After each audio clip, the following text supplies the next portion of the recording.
Hey everyone, Yugity here, and today I'm going to be talking about how I got back into Yu-Gi-Oh! After not playing for about 10 years or so. So when I was little, when I was about 7 years old, the Yu-Gi-Oh! Trading card game came out. I was a big fan of the anime, and I wanted to play so bad. And of course, I was really frustrated when I found out that, I couldn't use Catapult Turtle to take down a Sword of Revealing Light. But, we all have childhood dreams that are shattered, and mine would continue to be shattered as I tried to get into the card game. So I would have my mom drive me to these tournaments at this little shop called Comic Kings. Comic Kings is awesome. They're still around, which is amazing. The guy who was behind the counter was the son of like the owner, and now he looks exactly like his dad, and it's crazy. So shout outs to Comic Kings, y'all rule. So glad you guys are still around. But I would go and I would get $5 from my mom because tournament entry was $5 back then. And wow, saying back then tournaments were only $5. I feel so old. I feel so old. Anyways, I would go in and I would be all bright-eyed and I would think, I'm gonna do my best. I'm gonna do my best just like Yugi. And the people I played against were adults. And when I was a kid, I would say shit like, please don't go easy on me just because I'm a kid. But I don't think the concept of mercy was even an idea in these people's heads because I got demolished. In fact, it went a little something like this. That's it? Yeah. Just like that.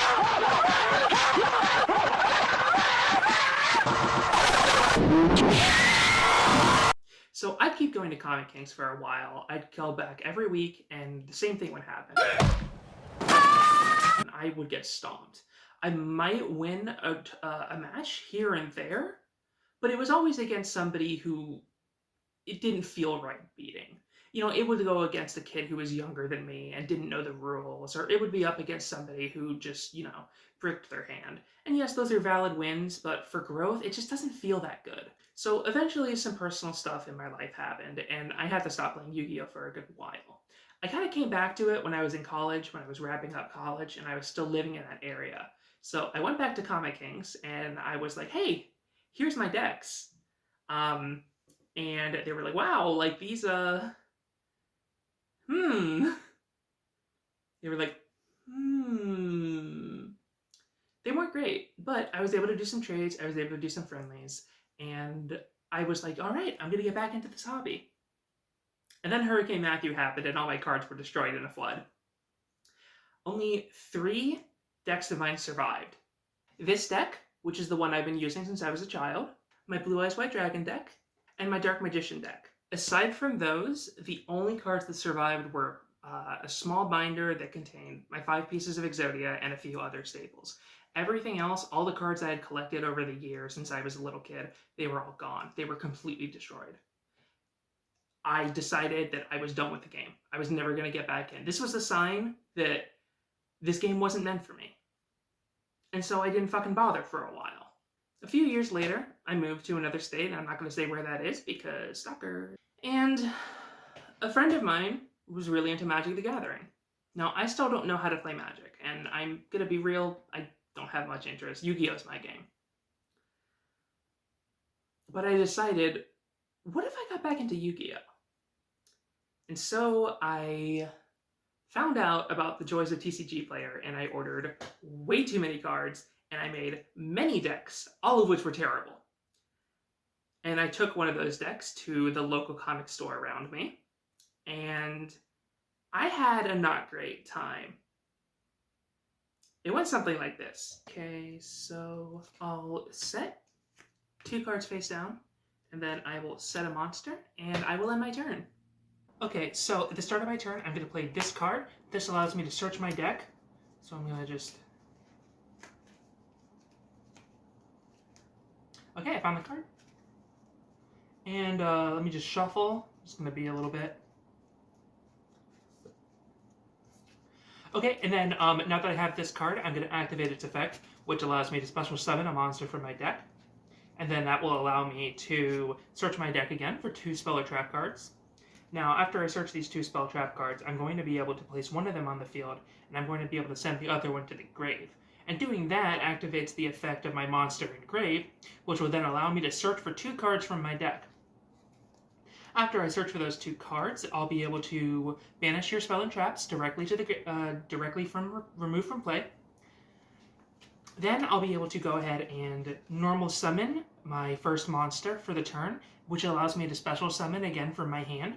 I'm going to tribute these for an Xyz monster, and now that I've had my Xyz monster on the field, it has the ability that lets me send 1 card from my deck to the graveyard in order to special summon a tuner monster. So I'm going to go ahead and search my deck for the tuner now. Okay, so I'm special summoning my tuner, and then I'm going to use these 2 to do a synchro summon. Can I go ahead and get a so I've summoned my extra deck monster now. It's a synchro summon, and it has the effect of allowing and me can I get to the look for 2 avocado ranch from one? my deck. So I'm going to go ahead and search for those. Cool. And then I'm going to set those. Can I also get a beefy milk burrito? Then I'm going to play Book of Moon 2, which allows me to flip them face up and immediately activate their effects. And then by that I'm going to special pendulum summon 3 monsters from my deck to the field in my spell and trap card zone. So once I've summoned those ones, I'm going to go ahead and sacrifice them to make the sequel to Exodia, which will then allow me to special summon 5 more pendulum monsters to my monster zone, and then I'll be able to sacrifice those for a link monster, and because my link monster is pointing here, I can special summon another synchro monster from my extra deck, and then I'll play Polymerization, which allows me to fuse those 2 into a fusion monster from the extra deck.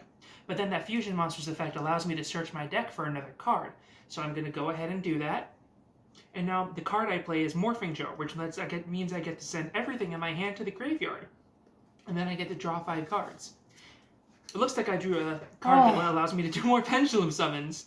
I don't know where this bit's going at this point, but I'm going to commit to it.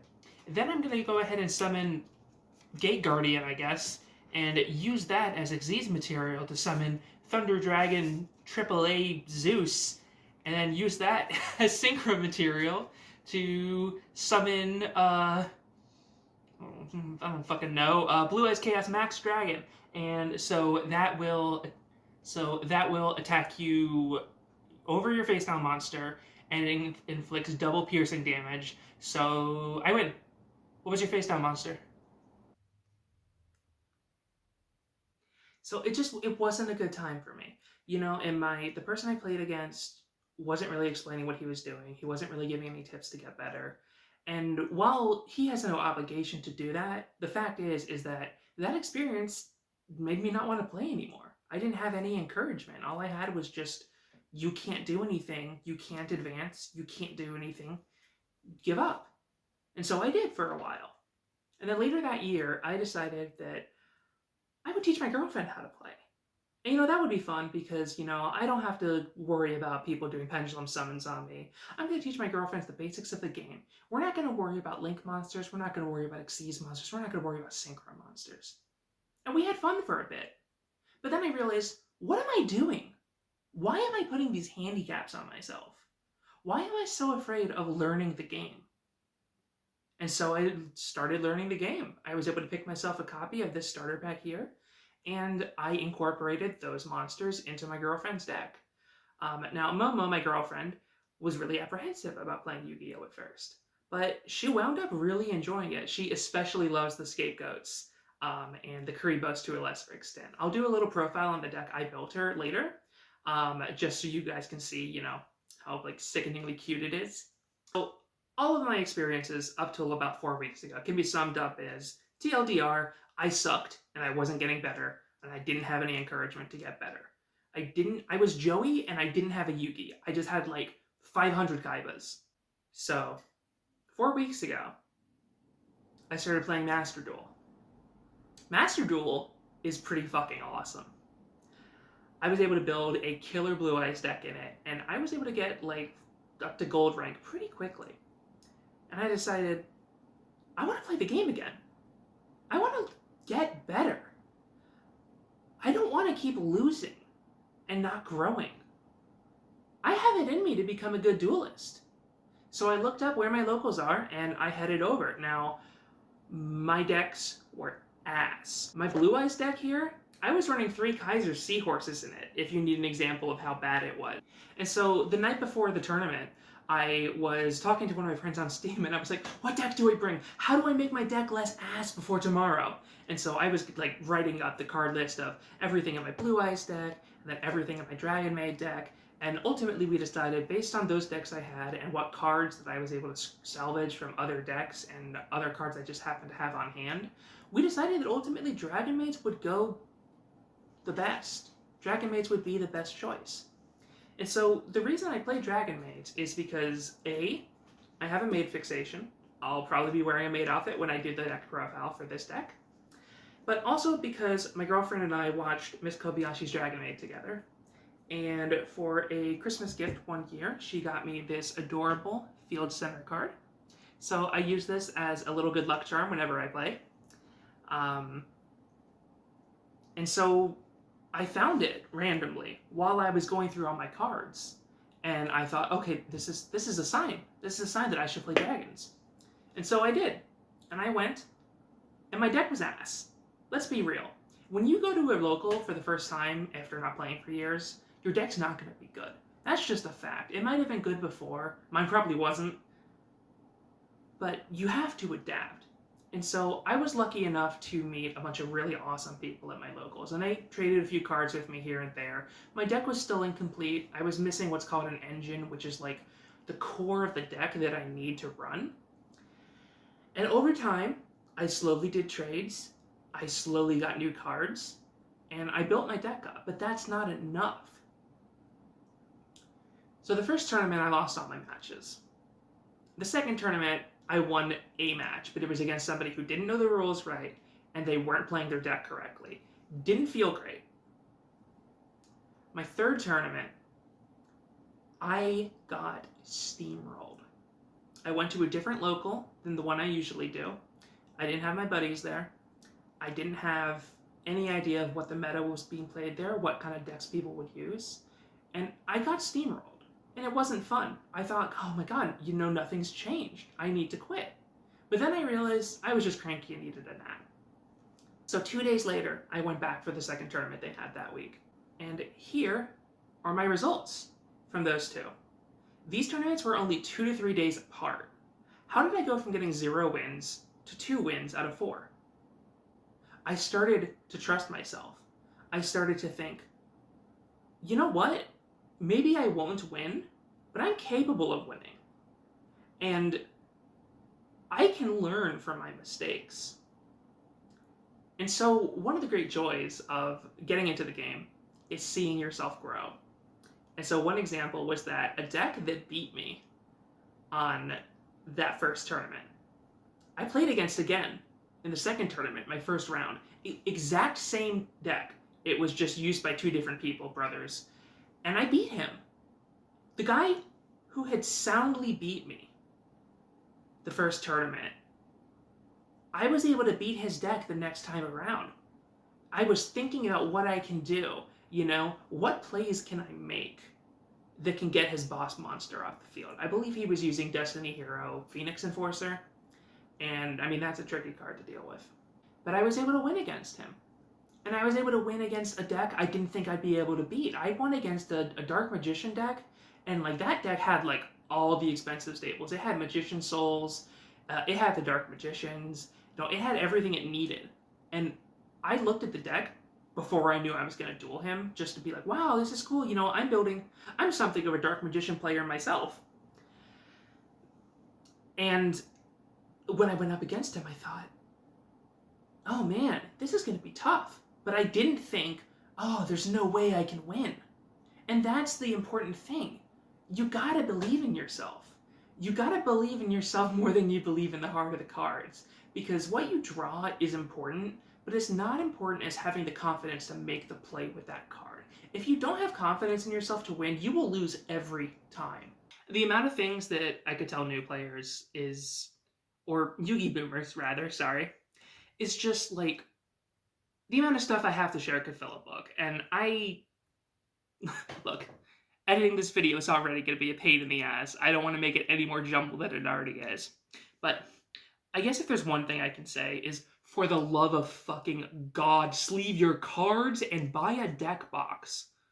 I saw someone at my locals who pulled like a $90 card from Battle of Chaos, and then he put it right in his giant Ziploc bag full of loose cards that weren't sleeved. That's how he stored his cards, in a Ziploc bag with no protection.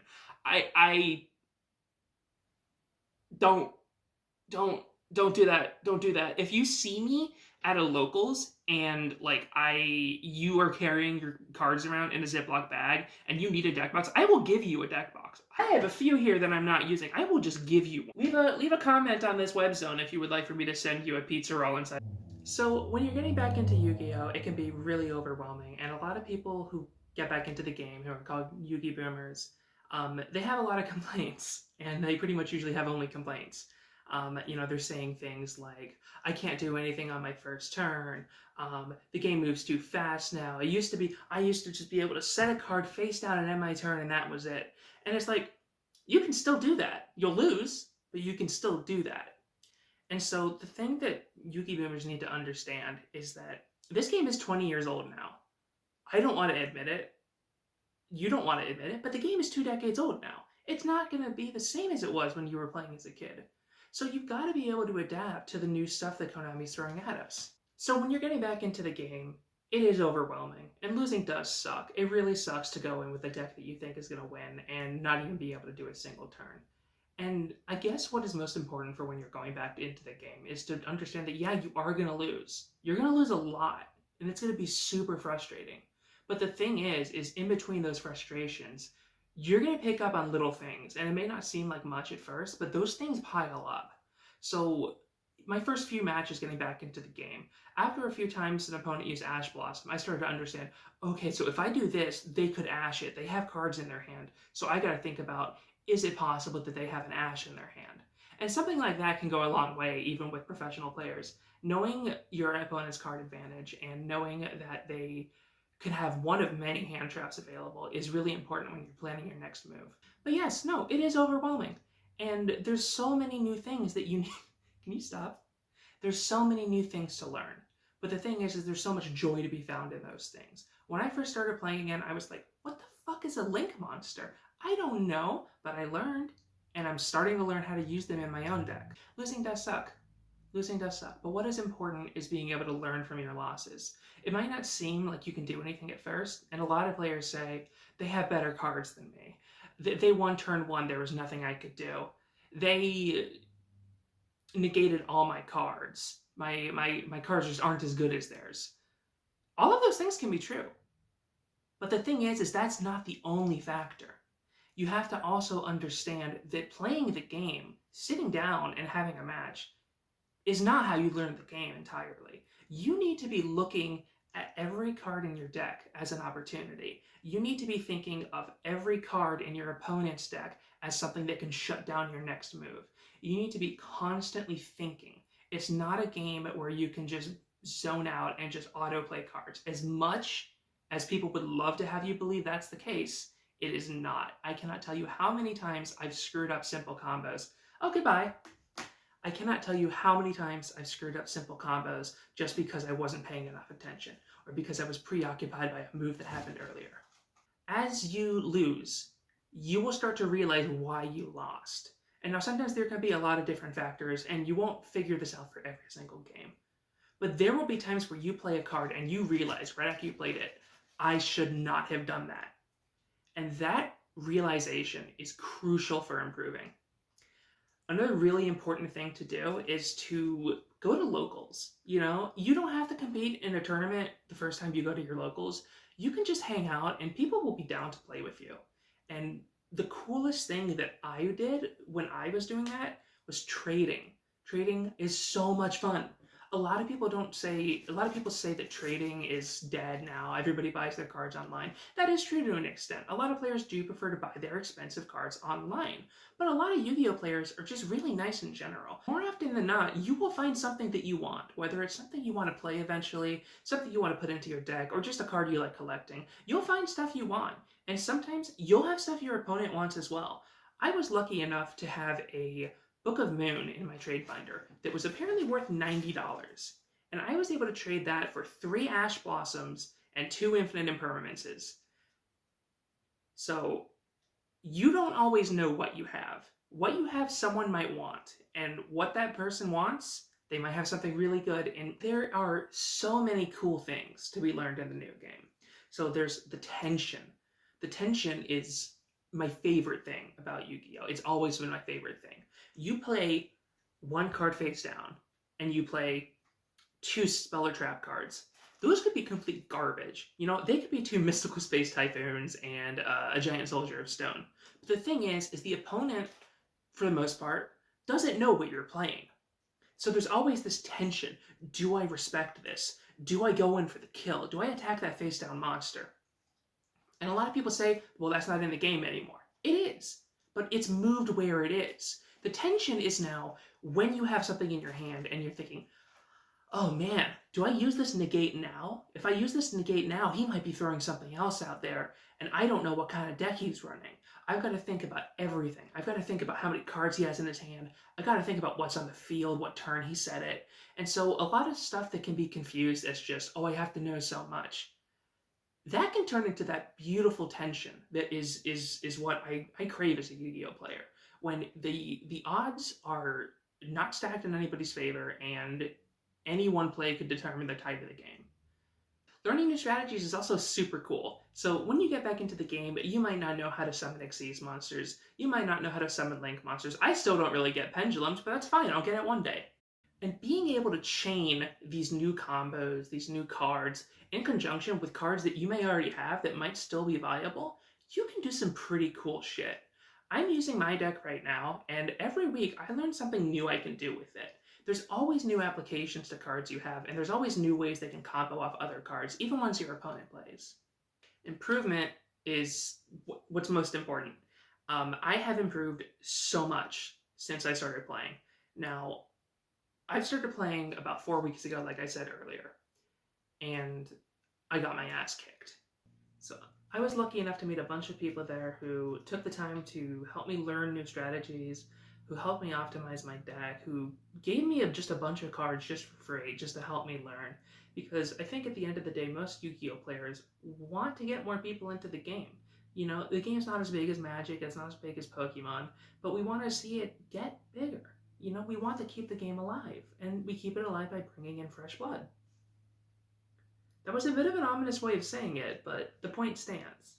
So if you want an example of how dated my Kiddo deck was, here are some cards that were the highlights of it. I have 3 Wave Motion Cannons. I have a bunch of Mystical Space Typhoons. Ruryoku, which I think actually that could still maybe be good. Compulsory Evacuation Device. A bunch of beat-down normal monsters like Gene Warp Warwolf and Sabersaurus. 3 Sakuretsu Armors. What else do I have in here? Lava Golem. Love to see it. My special boy. Waboku. Dark Hole, of course. Goblin Attack Force. I've not thought about this card in many years. Morphing Jar, which I don't think is legal. Another Goblin Attack Force. Oh my god, and this one. This Cybernetic Magician. This was like the coolest card to me when I was a kid. I was like, this was like totally like my duelist spirit, you know? Loved this card. It never got me a win, but I loved it. Yeah, no, I mean, this is also, I have a Cyber Dragon in here so that I can get it onto the field quickly. But like this deck, the issue with this deck is that it doesn't have a purpose. You know, so how I built my deck as a kid was I saw a card that I thought could be good, it went in the deck. So, you know, I played with like a 50, 60 card deck as a kid.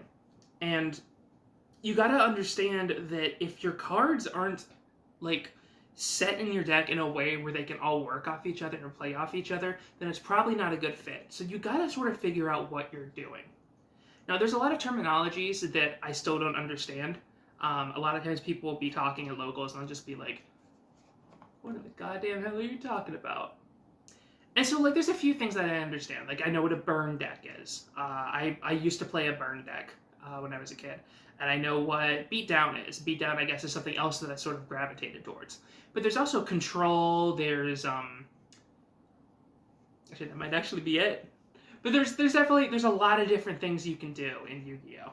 And the beauty of it is that it's a constantly growing game. So there's always going to be new stuff. You're always going to be able to learn something new, and I think that's really great. And I think another really awesome thing is being a returning fan. A lot of cards that we recognize get new support, and some of them are even still viable. Now, I know a lot of people complain about nostalgia pandering and stuff, but I mean, like, it makes sense economically, you know? When I hear something that, like, Blue Eyes got new cards or Dark Magician got new cards, that's a good sign that it's like, okay, I'm not completely out of touch, you know? I think the coolest cards are when you have the what? Hell yeah, what? Effect. Like this new Blue Eyes card that I don't have yet. It's a fucking jet plane. What? Hell yes. What? I need it, but it's like $20 and I can't afford that right now. Same with Dark Magician, and I built my girlfriend a Karibo deck, and just because Karibos were cute, I had a few. But then, a few weeks ago, I don't know how long, I got no sense of time, look at this. They, not only did they make a new Karibo, there's new merch. Look at him. Look at his little hat. Look at his little staff. He's my special boy and I love him. And of course you have all the little Quivos on the back. I love them so much. And so just collecting cards you like and seeing all the cool new stuff, like, it can be like a really cool thing about getting back into the game. Like, look at all these different kinds of Karibos. Oh my god. Like, when I quit playing the game as a kid, there was, like, regular Karibo, and then, like, winged Karibo was the new hotness, but I couldn't get a hold of that. But, like, look at all these special boys. My special boys. And so I'm really excited to use these to upgrade Momo's, Momo, my girlfriend, her Karibo Goat deck. So there'll be a deck profile on that later, but that's something that will come up later. And so, like the Melfies, they're so cute. Like, it's just, like, this game just keeps giving to me, and, like, me in particular. And, like, there's new Penguin cards. Like, look at him. He's, like, so happy to have his little sword. It's just, like, the game rules. The game rules. You know, even if you're getting your ass kicked, there's something in it for everybody. And for me, it's cute stuff. You know, I love Blue Eyes. I play a Blue Eyes deck. I'd be interested in playing a Red Eyes deck, and I'd be interested in upgrading my Dark Magician deck. But, like, there is something in Yu-Gi-Oh! For everybody. And, like, the stuff that they're getting to, like, with the archetypes, some of this stuff is so cool in terms of how it plays and also just what it is. Like, Drytrons. I don't understand how Drytrons work. They scare the shit out of me. But they're so cool looking. They're like cosmic, like, mecha dragons or something like that. It's so sick. A lot of Link monsters I don't understand, but they look pretty damn cool. And, like, coming back to the game and finding out that, like, archetypes like Model Shay exist and, like, Life Twins, it's just, like, there's so much cool stuff. And, like, if I could say one thing to, like, any, like, Yugi-boomers watching this, which I say Yugi-boomers with so much love in my heart because I know what it's like to come back to this game after so long and seeing it change so much to a point where it's almost unrecognizable. But I guess the one thing I could say is just don't give up, you know? If you're a Joey, you'll find your Yugi, you'll find someone to mentor you eventually. Maybe not in the places you expect, but this community is full of nice people, and you'll find someone that'll help you out. Practice as much as you can. You know, sometimes I like to just sit down here and I just go through my decks and I think, are there cards in these decks that don't need to be here? Are there cards in these decks that would be better served in a different deck? And so just being critical about your cards is important. Also, playing online really helps. EDO Pro is a great way to play if you want to playtest stuff. I personally spend the most time in Master Duel, which I yesterday reached Platinum in, which I'm very, very happy about.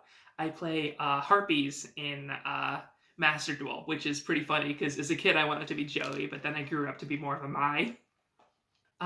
But yeah, no, play the online games, play with your friends, play with strangers. I mean, don't, like, walk up to some random person and be like, hey, let's duel! Because, like, they'll think you're insane. Or they'll pull out their fucking Eldritch and whoop your ass, but that's highly unlikely. And so another thing is watch YouTube videos. I'm still getting into that because I used to be so averse to like watching videos on YouTube. It's like I gotta sit and look at something for like 20 minutes. I got my ADHD doesn't let me do that. But there's a lot of really good stuff.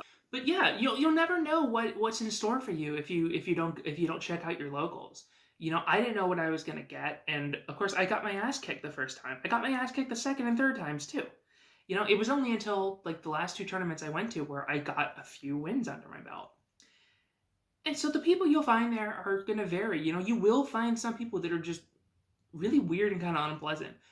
And that happens sometimes, but you're also going to meet a lot of people that are really kind and really insightful and would love to help you learn the game. I've been really lucky and I've been able to meet a few people like that myself. You also don't know what you might come away with, you know? Like the second time I went to my locals, I actually won this game mat, which was my first official Konami game mat that I've ever owned. I was using the paper ones for as long as I can remember, and someone at my tournament was like, "No, what are you doing? What are you doing? Here, you can use mine." And so I sat down with my Trap Tricks playmat, and somebody was like, "I hope this isn't like a sign of what you're gonna play." And I'm like, "Nope, I play cute Dragon Girls." If you're looking to get into the game or you're looking to come back to it, the most coolest thing I can recommend for nostalgic Yugiboomers and nostalgic Duel Monsters fans is these two structure decks came out, and I picked them up when I was visiting Comic Kings about 2 months ago. Structure Deck Slifer and Structure Deck Obelisk. Now these are so cool. As a Duel Monsters fan, like being able to have these two decks, which are made to go against each other, is just such a wonderful way to have a quick game. I can't recommend them enough. I want to play with them more. But just getting structure decks in general is really fun. I wish I had kept some of mine. I had a few. These ones here, which I will superimpose over my floating hand, or they will float over my hand. But unfortunately, you know, I've cannibalized those, and the cards from those are either in various decks, or they've been traded, or they're in my binder somewhere. But using structure decks is a really fun way to pick up the game again. Super recommend these two. I also like the Spirit Charmers deck, even though apparently that's the worst structure deck, but that's... I recognize Spirit Charmers from when I was a kid, and I was like, oh my god, they have new cards! But apparently that deck's not very good. By the time of recording this, there's a new structure deck coming out, like next week or something, called like Albaz or something. I don't know what that is, but I'm gonna get a structure deck of it, and I'll learn. And yeah, I think that's everything I needed to put in this video. It's all jank and out of order. What does Pot of Greed do? What does Pot of Greed?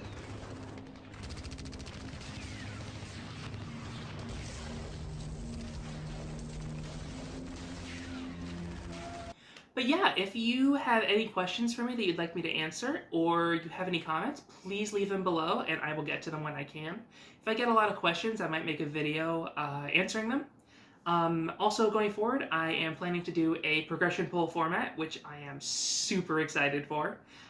Additionally, I would like to do some deck profile videos. Now, they won't be optimal. They won't be the best type of that deck that there can be. There's many other people more talented and more, well, I shouldn't say talented, but there's many people more experienced than I am who can give that. So these deck profiles that I'd like to do are going to be more of, here's what I was able to cobble together with some bullshit cards and a few trades, you know? Here's what I was able to make work. So I'm interested in showing you guys my Blue Ice deck at some point, and my Dragon Maids, and also the Generation Duel Master deck that I built, which uses banned cards, but is tournament legal for one format. So that is something I'm super excited to share with y'all. So thanks for watching, have a great day, and take care. So thank you so much to Enoch and Imzak from my locals. You guys have been awesome and have been instrumental in helping me keep playing and making my deck better. Also, big thanks to Noah Jenk for helping me get back into the game and help inviting me to a lot of really nice communities where I've been able to have a lot of really good, insightful games. And also thanks to Femboy Yu-Gi-Oh! For requesting that I make this video. So, wrapping up here, I have my very first OTS tournament next week. I am super excited. I am super terrified. But I'm going to go. I'm going to do my best. I'm going to learn a lot and maybe make some new trades. Who knows? Maybe I'll even place top 4 and get to nationals. That would be a story. All in all, thanks so much and have a great day. Sometimes you just gotta remember. That's what it do, Yugi! That does what it do. That is what it do.